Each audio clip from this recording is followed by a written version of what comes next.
Bonjour. Aujourd'hui, nous recevons Alain Scheuer. Bonjour, ou bonsoir plutôt, non? Bonsoir Alain. Donc Alain, 69 ans, juin prochain, 2 enfants, avocat d'origine avéronaise, exactement de Saint-Comdolt, au pied de l'Aubrac, où il neige beaucoup en ce moment. Sur l'Aubrac, pas Saint-Comdolt. Père juif allemand, élevé par sa maman, lycée d'Espalion, ensuite chez les jésuites, et ensuite études de droit à Montpellier. C'est bien ça? Et enterrement, quel jour, quelle heure? Alors, une petite anecdote, ramasser des cèpes dans l'Aveyron pour les vendre aux frères Runel et se faire de l'argent de poche. Pas l'argent de poche, ça permettait de payer les études. Ça permettait de payer les études? Comment ça se passait? Très bien. D'ailleurs, c'était pas les frères Runel qui les étaient les achetés, c'était le premier de cuisine, qui avait lui-même un restaurant à l'époque, je crois en ville, je me souviens plus. Et donc c'était 2 cajots pour les frères Runel, un cajot pour lui. Et comme on perdait un cajot, il nous avait expliqué que pour pas perdre l'argent de ce qui était gratuit pour lui, il fallait tarer le cajot avec... 50% en plus. Non. On avait trempé un dans de l'eau salée, c'est lui qui nous avait donné Et celui qui servait à faire le contrepoids, il est resté 8 jours au soleil. Tu soufflais, le cajot, il s'envolait. Voilà. D'accord. Ah oui. Et j'avais un copain qui s'appelait Jean-Claude, qui est toujours un ami, qui s'appelait Jean-Claude Lemouzy, qui est devenu dentiste. Et c'est comme ça qu'on se finançait une partie de nos études, oui. Entre autres. Donc c'est installé au début de sa carrière avec Maître Vérine, Trias et Jean-Robert Fougue, rue Maguelone. Puis a monté le grand cabinet à l'ESSAC, grosse étude, problème avec les associés, séparation, velléité d'arrêter et de changer de profession, de partir à l'autre bout du monde, Tahiti, Nigeria. Puis finalement a repris son métier d'avocat en solo. Bref, quasiment efficace. Vous avez rajouté quelque chose? Non. Réputation, forte personnalité, travailleur, courageux, va au combat. Ce qui me perturbe, vous m'avez dit, c'est l'injustice, le manque de transparence et les conflits d'intérêts. Je crois que l'intelligence sans le courage, ça ne sert à rien. Voilà, un côté d'Artagnan, Cyrano de Bergerac. Ouais, peut-être Don Quichotte aussi. Don Quichotte, si ça ne va pas, n'hésite pas à le dire. Aime la discrétion, aime se retirer donc sur les bords du Lot. Littérature, en ce moment lit l'illusion financière sur les subprimes entre autres. Ouais, surtout tous les délires de l'esclavage à l'argent. Voilà, aime jouer à la pétanque. Ouais, malheureusement, je suis pas très bon à la pétanque. Musique, Bach et Francis Cabrel. Ouais, plutôt Bach. Francis Cabrel, j'aime bien, oui. Voilà. Aime sur I24 le dimanche soir, Elie Chouraki. Ah oui. Pour la liberté de ton. Voilà. Et François Ruffin. J'aime bien. Le député. France Insoumise. Voilà. Qui est notre confrère de journal satirique. Ouais, c'est vrai. On va partir sur la une du 917 de la Glorieuse, donc avec un dossier sur Via Occitanie. Vous connaissez Via Occitanie? Ça me dit quelque chose, Via Occitanie. Via Occitanie dans les filets de la dépêche. Après les incohérences de gestion, la débâcle de BFM TV qui devait racheter la chaîne locale, Jean-Michel Baillet lorgne sur la chaîne. Voilà. On revient aussi sur une petite histoire dans un village autour de Montpellier, cloche merle et bec dans l'eau. Voilà, c'est des petits arrangements entre amis lorsqu'il s'agit d'accorder des permis de construire sur des parcelles menacées de risque d'inondation. Ça, c'est vraiment des sujets réguliers dans la Glorieuse. Hein? Dans toute la France, je crois. Dans toute la France, il y a des un manque de comme transparence Voilà, on revient sur l'année politique, les bonnes résolutions pour 2021 et l'affaire qui a fait un peu de bruit aussi en cette fin d'année, voire en début d'année, c'est les affaires de chasse à Montpellier. Alors il y a 3 articles, il y a Chasse-Pampan, il y a Montpellier pas Berlin, et Fernand Jaoul se fâche. Vous avez suivi ça? Vous avez suivi ça, non? Non. Non. Ben, on a interdit aux chasseurs l'accès à Montpellier. Et donc, ce qui est peut-être une bonne chose, on ne sait pas trop. Hein. Mais bon, il y a beaucoup de sangliers, donc ils avaient installé des cages aux sangliers. Ça, je pense qu'effectivement, il y a un trop plein de sangliers. Ils ont récupéré plus de 80 sangliers depuis qu'ils ont installé ces cages. Et donc voilà, polémique avec un nouvel élu de la majorité. Voilà, donc Alain Scheer, la bonne nouvelle de la journée pour la liberté d'expression, c'est qu'Assange n'a pas été extradé. Ah oui. Quel est votre regard là-dessus? Je trouve que ce monsieur qui combat depuis, depuis plus de 10 ans maintenant, est un monsieur très respectable, que l'on n'a pas assez soutenu en Europe. Et je suis extrêmement content en tant qu'avocat qu'il n'ait pas été extradé et que la juge anglaise qui a rendu sa décision aujourd'hui ait refusé cette extradition. C'est très bien, mais ça ne suffit pas. Il faudra qu'il soit un jour ou l'autre remis en liberté. Et je pense aussi qu'il y a un symbole, quelque part, parce que un de ses avocats, enfin peut-être pas l'avocat principal, mais c'était notre ministre actuel de la Justice, Dupond-Moretti. Et je pense que Dupond-Moretti, au mois d'août 2020, avait dit qu'il se battrait pour obtenir l'asile politique pour Julian Assange. Et quelque part, je ne crois pas qu'un avocat puisse se renier au point de faire de la politique et d'oublier toutes les promesses, tous les combats qu'il a menés. Donc, bon, peut-être que c'est comme la nouvelle année, quoi. On est obligé de rêver, mais je suis sûr que Dupond-Moretti y est pour quelque chose. Les lanceurs d'alerte sont soumis à rude épreuve. Les lanceurs d'alerte, ils sont protégés comme une tête de Mongol dans un supermarché. Voilà. Alors, le fil là, de notre entretien, c'est les conflits d'intérêts. Alors, je rebondis là sur le sujet de une de cette semaine. Est-ce qu'il n'y a pas un conflit d'intérêts par le potentiel rachat par Jean-Michel Bailly de Via Occitanie, donc un ancien ministre, président du PRG, qui possède La Dépêche, Midi Libre, départ dans la Gazette de Montpellier et bientôt une télé locale? Quel est votre regard là-dessus? Mon regard là-dessus, c'est... La Gazette de Montpellier appartient pas au groupe La Dépêche, à 40%? Si, à peu près. Voilà, donc... pourquoi s'étonnerait de cette acquisition à partir du moment où les limites ne sont pas posées et où on ne respecte aucun problème déontologique, aucune transparence, on crée des sociétés, les sociétés s'empilent, on se rend service, etc. Donc ça ne m'étonne pas. Je pense qu'au contraire, il faut établir des contre-pouvoirs.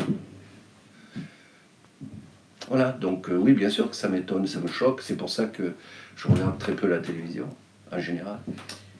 Alors revenons sur les histoires de santé là, qui nous animent et qui nous agitent beaucoup. Je reviens sur l'article 4113-13 du Code de la santé qui dit « Les membres des professions médicales qui ont des liens avec des entreprises et des établissements produisant ou exploitant des produits de santé ou des organismes de conseil intervenant sur ces produits sont tenus de les faire connaître au public lorsqu'ils s'expriment lors d'une manifestation publique ou dans la presse écrite ou audiovisuelle sur de tels produits.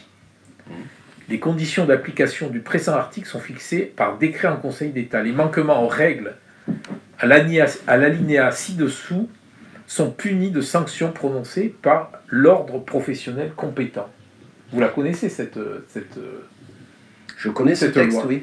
Quel regard portez-vous sur la crise et sur tous ces manquements qu'il y a eu lieu de conflits d'intérêts et sur cette crise du Covid et cette campagne de vaccination? Je ne suis pas médecin, donc ça, je ne me permettrai pas de porter... Mais par contre, en ce qui concerne l'application du texte, si vous prenez des émissions sur BFM, sur CNews, sur LCI, sur France Info, c'est toujours les mêmes médecins ou profs de médecine qui s'expriment, et très peu, avant de prendre la parole, prennent le temps d'indiquer qu'ils ont travaillé pour tel labo, qu'ils ont une société privée, qu'ils détiennent des actions, etc. Ce qui permettrait à certaines personnes de se faire une idée peut-être plus proche de la réalité que ce que l'est à l'heure actuelle. Si, il y a des... Je sais pas, j'ai écouté par exemple le professeur Perron qui est poursuivi par le Conseil de l'Ordre et qui, lui, quand il prend la parole, dit qu'il n'a pas de conflit d'intérêt avec tel labo ou telle étude, etc., quoi. Et je trouve ça remarquable. Et quand on voit que c'est le seul qui soit poursuivi, enfin à ma connaissance, parce que je ne sais pas ce qui se passe dans le Conseil de l'Ordre national des médecins, mais pourquoi on le poursuit, quoi? La liberté d'expression, elle est valable pour Assange, elle est valable aussi pour le professeur Perron, non? Il y a Fouché, il y a un jeune médecin là, que je suis sur YouTube qui est renversant de transparence, quoi. Et puis après, on en voit d'autres qui ont des sociétés de conseil, qui travaillent pour toutes et qui ne prennent pas le temps de respecter un texte de loi. La méthodologie de Roselyne Bachelot là, sur le H1N1 a été décriée. N'est-elle pas réhabilitée par la gestion de cette crise? Dépenser l'argent public, c'est, dans le cadre d'un principe de précaution, c'est se mettre à l'abri de poursuites pénales, c'est ça? Je vous pose la question. Ah ben je ne sais pas, moi. Parce qu'on a l'impression qu'aujourd'hui ça patine, on a patiné pour les masques, on patine pour les vaccins. Est-ce que ce principe peut-être de surabondance de biens médicaux, de commandes médicales, qui avait été décrié, est-ce que ce serait pas... Ben, je sais pas, il y a eu le même problème pour les masques, il y a eu les mêmes difficultés partout sur les EHPAD, etc. Je sais pas, quoi. Je pense qu'on est en train d'opposer les générations, entre les jeunes, les plus âgés, dont maintenant peut-être je fais partie, etc. Ce n'est pas concevable. Voilà. Et ce qui n'est peut-être pas tout à fait concevable, c'est de s'imaginer que c'est l'Europe qui s'occupe de la santé. Je ne crois pas que dans la charte qui nous règle, la santé, elle est propre à chaque État. Elle ne doit pas être gérée au niveau de l'Europe. Donc quand on dit c'est la faute de l'Europe, c'est la faute de ceci, c'est faux. Est-ce qu'il n'aurait pas mieux valu que Roselyne Bachelot soit nommée à la santé plutôt qu'à la culture? Déjà, je crois avoir entendu Roselyne Bachelot dire à plusieurs reprises qu'elle ne serait plus jamais ministre. Elle est à nouveau ministre et pour quelle raison on préférerait la nourriture du corps à celle de l'esprit? Je ne comprends pas pourquoi pendant un certain temps on a fermé les librairies, on ne peut plus aller au théâtre comme on veut, etc. J'ai du mal à comprendre cela, mais il doit y avoir des raisons scientifiques qui nous seront expliquées en dehors de problèmes politiques actuels. Vous dites, ce qui me perturbe, c'est l'injustice. Qu'est-ce qu'il y a aujourd'hui comme injustice à Montpellier? Je ne les connais pas toutes, malheureusement. Ce qui est injuste, déjà, ce qui est injuste, c'est ce qui enfreint les règles de droit. Et je pense que la transparence et l'absence de conflit d'intérêts évitent des rapports de force trop prégnants. Et je pense que, par exemple, notre système judiciaire est dépassé. Vous voulez un exemple d'une injustice? S'il vous plaît, oui. Ben, je vais vous en donner un. Moi, je fais un peu de droit pénal. Il y a des dossiers où il y a des prévenus qui sont dans les box. On leur met un masque. Souvent, l'audience dure plus de 4 heures. Qui pense à changer le masque à ces gens qui sont présumés innocents? Personne. On leur met un masque, ça peut durer 5 heures, 6 heures. C'est le même masque. Par contre, les présidents, pas tous, hein, beaucoup de présidents de juridiction, disent aux avocats, aux tiers, garder les distances, etc., comme si prononcer des mots durs devait être filtré par un masque à l'audience. Enfin, voilà une injustice, oui. Voilà. Et les policiers qui accompagnent ces prévenus, souvent, ont eux-mêmes pas de quoi changer les masques. Donc il faut être absolument certain que ces masques sont indispensables à ce que la justice soit plus transparente, si je peux me permettre. Je croyais d'ailleurs que le symbole de la justice était un bandeau sur les yeux. Maintenant, elle a un bandeau sur les yeux et un bandeau sur la bouche. Bientôt, elle sera sourde et on n'en parlera plus. Parlons des fausses notes de l'affaire Orchestra.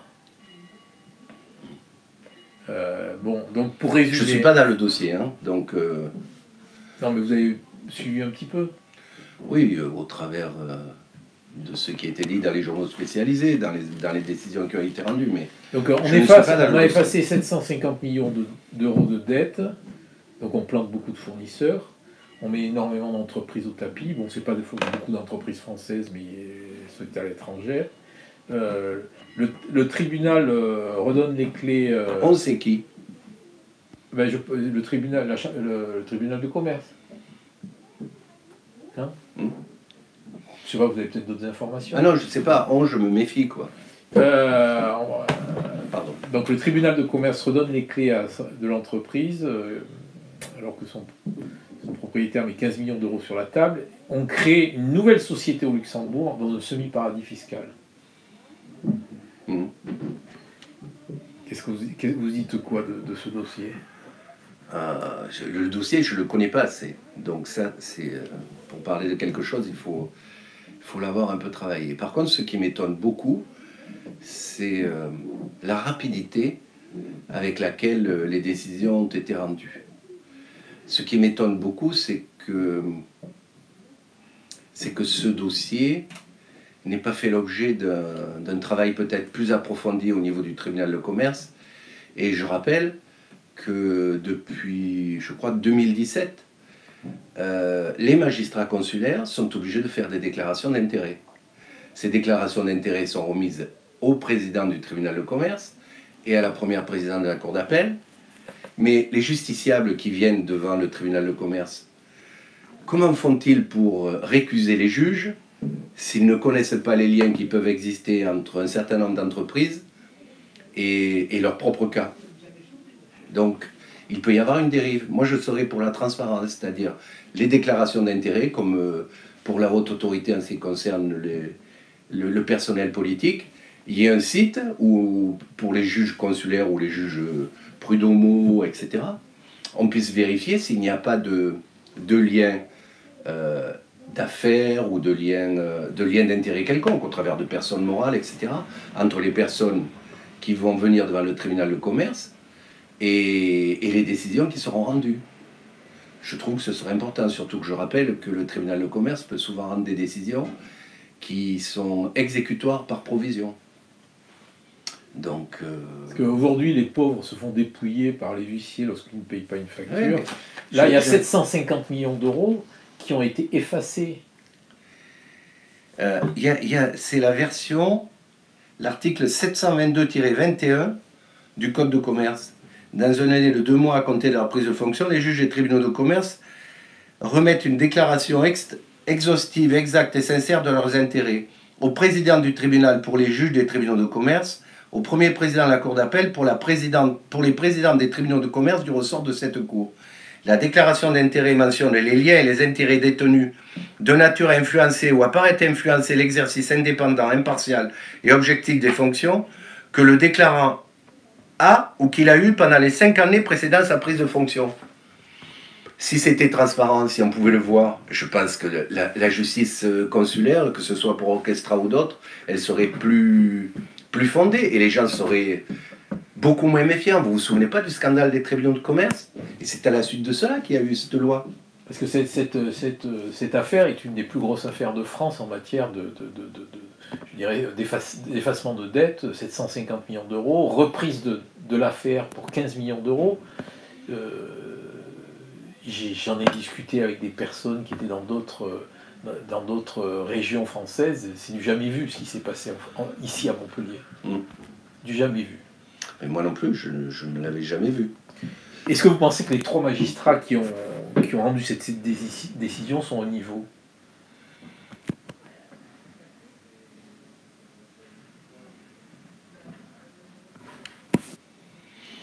Est-ce que les jugements qui sont faits par les tribunaux de... Moi, je ne connais pas la composition exacte du tribunal ou des juridictions qui ont été amenées à statuer, mais je pense qu'en matière de redressement judiciaire, en matière de sauvegarde, en matière de reprise, etc., en matière de plan de cession, y compris après la loi sur le Covid-19 qui a été beaucoup plus large pour faire en sorte que l'économie ne s'arrête pas, je pense qu'il y a quand même un représentant du parquet. Il y a un représentant du procureur de la République, il y a un représentant de l'État qui est là. Donc s'il y a une décision qui est rendue, c'est à lui à me relever appel ou à s'y opposer.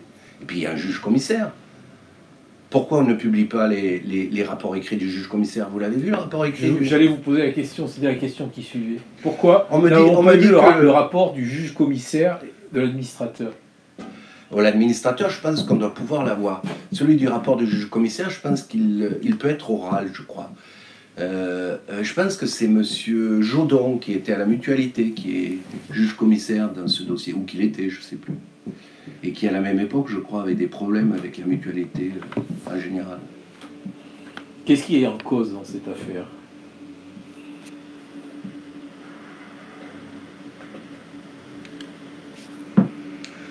Qu'est-ce qui est en cause?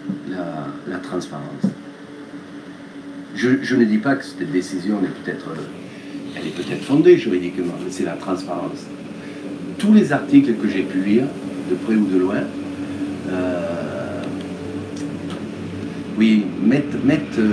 reviennent beaucoup sur cette absence de transparence, sur la facilité avec laquelle un certain nombre de salariés ont été sacrifiés aux prétendus risques financiers qui ont été pris par un certain nombre de personnes dans ces dossiers. Un autre dossier là, sur l'ancien bâtonnier, donc le bâtonnier Rémi Lévy, là, que nous avons reçu, qui a arrêté au 31 son bâtonnat à Montpellier. Comment M. Lévy peut-il être directeur d'une société anonyme et bâtonnier? Ça, c'est une bonne question. D'ailleurs, j'avais fait un courrier quelque part. Je ne sais plus où il est. Je vais le retrouver. Mais il y a un article, parce que nous aussi, nous devons avoir une certaine déontologie. Je crois, il y a un article 111 du décret du 27 novembre 1991 qui organise la profession d'avocat et qui, dans sa version en vigueur à ce jour, indique « La profession d'avocat est incompatible avec toutes les activités de caractère commercial, qu'elles soient exercées directement ou par personne interposée. Avec les fonctions d'associé dans une société non collective, d'associé commandité, etc., de membre du directoire au directeur général d'une société anonyme, et la jurisprudence qui figure juste en dessous de cet article précise que l'article 111 ne fait aucune distinction dans son alinéa B entre les sociétés anonymes ordinaires à objet commercial et les sociétés anonymes à objet sportif. Et quand on prend le registre du commerce de la SAS Montpellier Handball, on se rend compte que M. Deljari Julien est le président, directeur général Rémi Lévy, directeur général Canaillé Patrice, il n'y a rien à dire, directeur général de la société Rodel qui est représentée par M. Deljari, après commissaire aux comptes, etc. Je ne comprends pas, alors surtout que dans la... Donc M. Rémi Lévy, que nous avons reçu l'année dernière, à mon avis, la loi. À mon avis. Mais bon, la présomption d'innocence bénéficie même aux avocats qui exercent des fonctions ordinales. Par contre, ce que je constate, c'est que dans la société, dans la SAS, il y a, en dehors de Montpellier Handball, qui est une association, Jean-Michel Germal, FTI Promotion, vous parliez de la société Orchestra Primama, il a 26 actions. Il y a Oxanté, CGL Aménagement, la société Rodel, Septéo Service, Amétis, Veolia. Donc je pense que on ne peut pas être totalement objectif si on est tenu par des liens d'intérêt quelque part. Surtout si on est bâtonnier de l'ordre. Voilà. Donc je pense que c'est de la part de Rémi Lévy, si ce que je lis est exact, c'est une erreur grossière. Revenons à notre dossier là, que nous avons fait là, début décembre. C'est un dossier sur Alex Larue. Donc, candidat, encore un avocat. Encore un avocat. Décidément, les avocats. Ah là là. Alex Larue, donc, candidat républicain, éliminé par le suffrage universel 3%. Michael Delafosse lui propose un tremplin. Il va s'occuper des affaires économiques de la métropole. Personnellement, je trouve qu'il est en conflit d'intérêts. il ne peut pas. Mais moi je vais plus loin, est-ce que c'est pas se foutre de la gueule des électeurs? Quand on a été éliminé avec 3% et qu'on est candidat des Républicains et qu'on va accéder à un poste très important, est-ce qu'il n'y aurait pas un moyen de, je sais pas, un autre moyen de choisir cette personne? J'ai du mal à comprendre comment, par des alliances politico-affairistes, on peut à la fois être un représentant d'une grosse société d'avocats fiscalistes, hein. LO, c'est quand même très important au niveau français, et tout d'un coup basculer, alors même qu'on fait beaucoup de corporate, beaucoup de fusions-acquisitions, en étant le représentant même non apprenti de son adversaire aux élections. Et en plus avoir fait 3% des voix, oui c'est vrai, parce que je me souviens aussi que Alex Larue se gaussait du résultat qu'avait fait Frédéric Bord quand il s'était présenté aux élections aux législatives, et que j'avais accepté d'être son suppléant. Mais je préfère choisir le respect de la parole que ce qui s'est passé dans ce dont vous venez de parler. Je trouve anormal, et en plus Alex est quelqu'un de très sympathique, qu'il ait pu accepter ce genre de compromission. Autre affaire, nous révélions la semaine dernière que Christian Assaf, donc ex-député... il n'est pas avocat. Non, il n'est pas avocat. Avait des liens de travail et d'amitié avec le promoteur Angelotti. Donc il vient de lui confier le naming de la piscine. Je l'ai eu au téléphone, il m'a dit que c'était le seul qui s'était présenté. Mais c'est quand même un peu choquant. Qu'est-ce qu'il faut faire? Je sais pas, peut-être que dans la piscine il y a beaucoup de liquide, il faudrait la passer au chlore une nouvelle fois, peut-être, il faudrait la nettoyer. Et puis j'espère que c'est pas pour remercier M. Angelotti de services rendus directement ou indirectement. Parce que bon, dans ce que j'ai vu au cours des dernières années en ce qui concerne le groupe Angelotti, pas de difficulté en ce qui le concerne, mais je ne comprends pas qu'on puisse participer à ces pantalonnades politico-financières. Voilà. D'autant plus que le nouveau maire, il nous a beaucoup parlé de vertu dans sa campagne, que l'ancien n'était pas vertueux, que donc lui, il est vertueux. Qu'est-ce que vous en dites?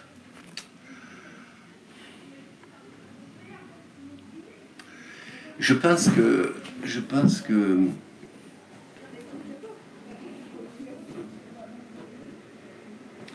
notre démocratie est en danger, notre démocratie locale, notre démocratie tout court.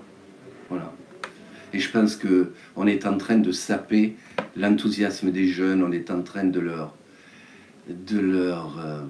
montrer du doigt tout ce qu'il ne faut pas faire dans une municipalité ou ailleurs, quoi, dans une métropole ou dans les communautés de communes, etc. C'est abominable ce qui se passe. Voilà, la corruption me perturbe beaucoup et m'a toujours perturbé. Donc, le trafic d'influence, le copinage au détriment de ceux qui auraient besoin qu'on les aide. Voilà. Autre chose, là, vous faites une très bonne transition en parlant des jeunes. On veut que les jeunes mettent un masque, qu'ils ne fassent plus de soirée, qu'ils respectent le code de la route, quand beaucoup d'anciens s'affranchissent de tout ça. Quel exemple? Quel est l'exemple? Je sais pas. J'ai toujours été étonné. Je discutais avec un professeur de médecine il y a quelques jours qui me faisait remarquer que bon, il y a une variation au niveau de ce que l'on considère comme étant des décès liés au Covid-19 ou à la Covid-19. Ça varie entre 30 000 et 60 000 morts selon que l'on considère qu'il y a eu une comorbidité ou pas. Et il me faisait remarquer à juste titre que le tabagisme en France en 2020 a tué 70 000 personnes. Combien ça a coûté à la sécurité sociale? combien l'État a récupéré au niveau fiscal. 70 000 morts, c'est aussi moins de retraite à payer. Enfin, si on ajoute à cela les méfaits de l'alcoolisme, les accidents automobiles qui ont peut-être baissé, etc., je crois que les priorités ne sont pas peut-être celles que l'on devrait mettre en avant. Puis j'ai toujours pas compris pourquoi il fallait mettre un masque à un gamin de 6 ans. Ça, alors, je le comprends pas. Donc tout à l'heure on parlait de vertu, là, il y a un homme vertueux qui a été récompensé par les électeurs, c'est Jean-Pierre Grand.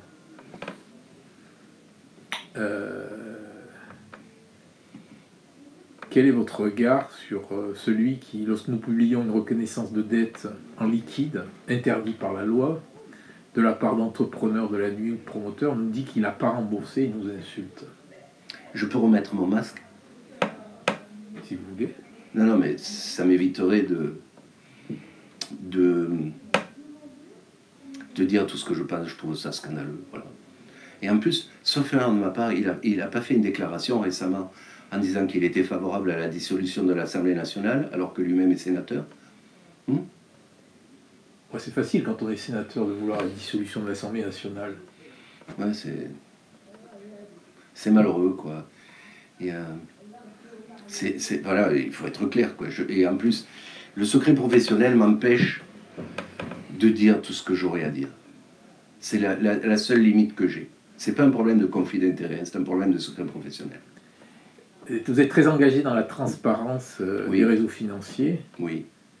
Serez-vous un jour tenté par l'aventure politique? Absolument pas. Vous avez été tenté? J'ai cru à un moment donné que l'on pouvait accompagner certaines, peut-être pas des personnes vertueuses, mais des personnes probes pour faire en sorte que, je dis pas qu'on peut pas tomber dans l'escalier, quoi, mais que l'on baisse, c'est-à-dire que l'on remonte dans la hiérarchie de Transparency International en ce qui concerne la corruption. Je vous rappelle qu'on est 26e et que l'Allemagne est 12e, que le Danemark ou je sais plus, c'était le Danemark, oui, qui était premier l'année dernière. Enfin, c'est 26e au niveau de la corruption en France. Alors justement, à propos de la corruption, là, nous sommes 26e, juste derrière nous, il y a les États-Unis. Pourquoi nous donnons régulièrement des leçons, la presse, voilà, les Français en général, les intellectuels, pourquoi ils donnent tout le temps des leçons aux États-Unis? Mais on donne des leçons à tout le monde. On donne des leçons à tout le monde. Spécialement aux États-Unis. Oui, spécialement aux États-Unis, mais ça va changer, puisque on change de président. Je suppose que selon la façon dont il va considérer la France ou l'Union européenne, nous verrons les choses différemment.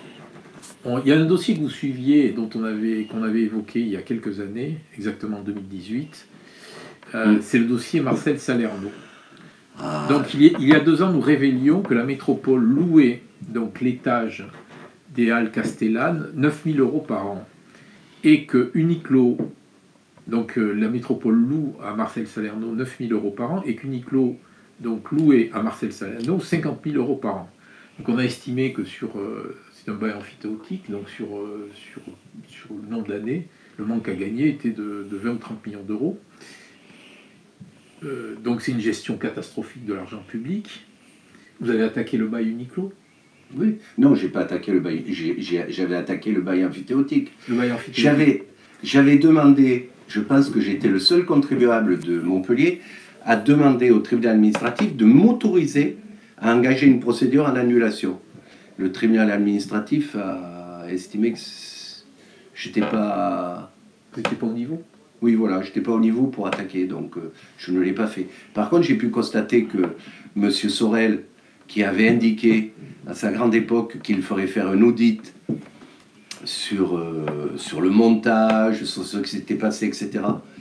Je ne sais pas, les pages doivent être blanches, doivent avoir vertige. Ah non, mais à l'époque, on a parlé de cet audit. Et il est jamais sorti. Et si je vais plus loin, sauf erreur de ma part, je crois qu'en septembre, Midi Libre, qui appartient au groupe, rappelez-moi déjà le nom. Et au groupe de la Dépêche. Ah voilà, très bien. Avait sorti un article en pleine page où on voyait monsieur Marcel Salerno et son fils, et où monsieur Salerno expliquait que quand monsieur Frêche avait pris la mairie de Montpellier lui avait dit en quelque sorte si tu m'amènes des voix, je te donnerai des affaires. Je crois que c'était à peu près ce qui a été dit dans le journal. Et il expliquait qu'il avait eu les halles parce que Frêche lui avait dit si tu m'amènes Branson, je crois, celui qui était Virgin à l'époque, mais Virgin, la compagnie aérienne, tu auras les halles. Et donc il dit, fier comme qu'il a amené Branson et on lui a donné les halles. Sauf qu'à l'époque, Virgin, les disques, Virgin, Megastore, etc., n'était pas la propriété de M. Branson. C'était la propriété du groupe Lagardère. Donc ça fait un mensonge de plus. Pourquoi on l'a donné, je ne sais pas. Et puis il y a d'autres trucs, les arrangements avec la caisse d'épargne, quand M. Millot dirigeait la BPCE, où on s'aperçoit que M. Charles Millot, quand il s'en va, il a racheté un certain nombre de sociétés, notamment au Maroc, et que la caisse d'épargne, c'est Wikipédia qui nous le dit, hein, et que la caisse d'épargne a permis à M. Takedine de mettre de l'argent sur les comptes. Enfin, comment voulez-vous que les jeunes qui démarrent à l'heure actuelle et qui ont passé 2 confinements, dont certains à réfléchir, ne se rendent pas compte que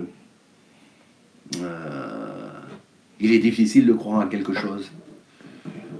Et donc, terminé depuis à peine 6 mois, quel souvenir vous laissent les municipales de 2020 ?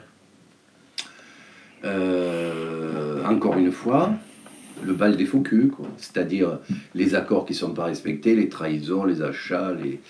Et par contre, je garde toute mon estime, mais absolument toute mon estime, à M. Moed Altrad. Voilà. Je sais qu'on va dire... je sais que l'on va me dire que M. Altrad est peut-être... mais c'est un vrai entrepreneur, en tous les cas. Oui, bah justement, vous faites de très bonnes transitions. Après Joseph Francis puis Moed Altrad, le parachutage en politique est-il un sport trop dur pour les entrepreneurs et les financiers ? Parce qu'ils se sont ramassés un peu tous les deux. Ou certes, mais Parce que la politique... j'ai pas la même opinion sur M. Francis Joseph que celle sur M. Moed Altrad. D'accord ? Je pense par exemple que M. Joseph Francis, qui est un homme très intelligent, a un entre-gens qui frôle de temps en temps des conflits d'intérêts graves. Oui, et M. Altrad ?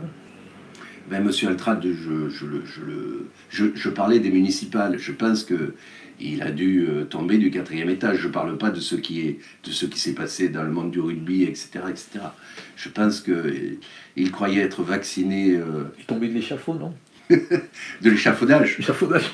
Non, je pense qu'il a dû être très très étonné. Voilà. Je pense que la politique... Je pense en fait que dans la vie, comme partout, la meilleure presse, c'est celle de second. Celle de premier, c'est toujours très dangereux. Lors de notre dernier entretien, là, vous m'aviez dit avoir des reçus de menaces de mort. Ça s'est calmé ? Ah oui, là, il n'y a plus de problème. Bon, on va terminer par la question chapeau, si vous voulez bien. Allez-y. Oui, voilà, maintenant, il n'y en a plus qu'une depuis que vous avez reçu... Sinon, il y en a une autre, là. Ah, il y en a 2 oui, mais c'est la même, je dépose toujours. On peut vérifier ? Non. Pourquoi la presse et les politiques ont renoncé à combattre les conflits d'intérêts ? Pourquoi la presse et les politiques, c'est ça ? Oui. Ont renoncé à combattre les conflits d'intérêts. Vous avez 1 minute. J'ai 1 minute. Je crois que la presse... déjà, je voudrais dire quelque chose en ce qui concerne la presse, en tous les cas au niveau local. Je pense que les annonces légales devraient être attribuées à part égale à tous les journaux qui sont autorisés à faire justement de la publicité ou qui sont distribués dans la région. On n'est pas dans une économie de répartition. Oui, mais je suis désolé. Vous pouvez employer ça pour les avocats. Non, mais je suis tous désolé. Les avocats, tous les jours, un dossier. Quoi. Non, mais c'est pas ça. Pour quelle raison il y a des organes de presse qui sont favorisés et que l'on peut, en modifiant par exemple la quantité d'annonces légales que l'on fait dans un hebdomadaire, un journal ou n'importe, pratiquement le mettre en danger. Pourquoi ? C'est une forme d'interférence qui est inacceptable. Et après, je pense que le dernier rempart contre les conflits d'intérêts, ce sont les juridictions. Les juridictions, les tribunaux. Et les tribunaux n'ont pas les crédits pour fonctionner, peut-être pas les compétences, etc. Je vois les prochaines années de façon très pessimiste. La Cour des comptes, quand même, fait un bon travail. Oui, 5 ans ou 6 ans après. Non, il faut gérer s'il y a un incendie, si vous n'avez pas de pompiers, oui, c'est vrai, vous pouvez dire ça a bien brûlé, etc. Mais je crois que quand il y a un problème, il faut le régler avec des personnes compétentes tout de suite. Sinon, ça ne fonctionnera pas. Très bien, je vous remercie. De rien, c'était un plaisir. À dans 2 ans.